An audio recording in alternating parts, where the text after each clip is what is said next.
I give the floor to Mr. Bloom for a minute and a half. Thank you, Mr. President. It was interesting when I listened to these debates. The House always seems to imagine that there's some huge tree with money on it and you just pick the money off. Well, look, we've heard all about poverty, we've heard all about unemployment, all of it's true. Perhaps you'd bear with me while I explain why.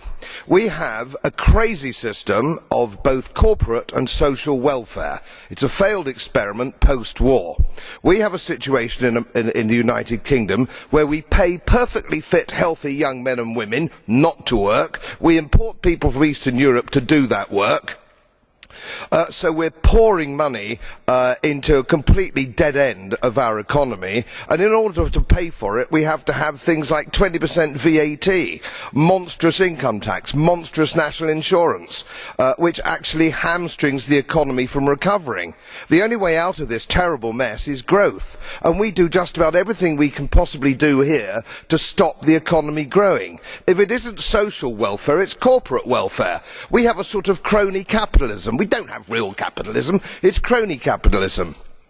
I've got landowning friends in Yorkshire with 1,000 acres of mixed who get £100,000 a year and a single farm payment. They shove a couple of windmills on it and they're getting £200,000 a year before they get out of bed. Of course people are in food poverty with this crazy system. For goodness sake, get rid of regulation, get rid of tax, and you'll free the thing up from this stranglehold of cancer in the society of welfare and get our young people back to work.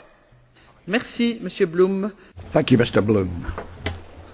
Next speaker for 1 minute.